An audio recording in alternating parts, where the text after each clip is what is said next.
Here's how to do an Obi Ani Spin tutorial. So I've seen a lot of tutorials online that show you how to do an Obi Ani Spin, but it feels like they go from step A, step B, miss C, D and E, and then they're like, and here's step F and the final result. And I want to have a clear tutorial on how to do it, just an easy guide through for everyone. The first step I'd say is that you want to hold your saber up near the kind of here area, up near the top of the hilt, not down here, because you want to be able to get that balance in the weight for when you're spinning. The next step I'd say is once you've got it here, you just want to practice spinning it around like that. So the way I'm doing that is you see my palm here.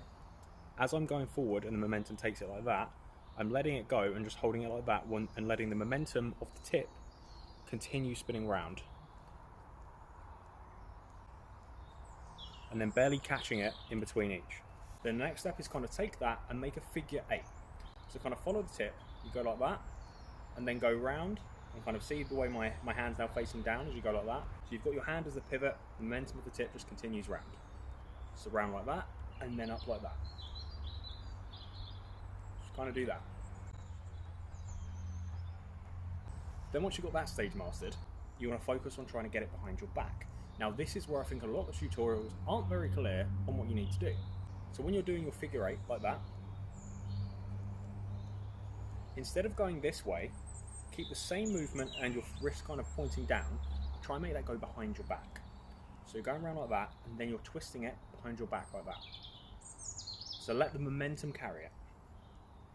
And then, as it's at the top of your back like that, you're going to let the momentum of the tip continue in that direction.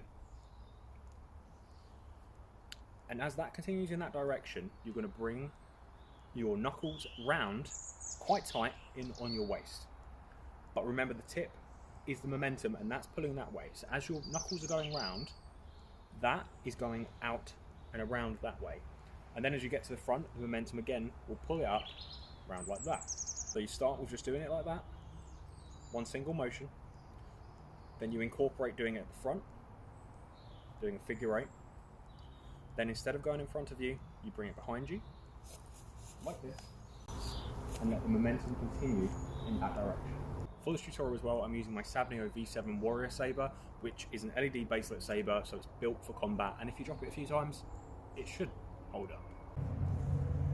It's quite heavy and it's taking it in on my shoulder a bit, and you're supposed to keep your knuckles in a bit tighter, but I hope that helps. I don't know.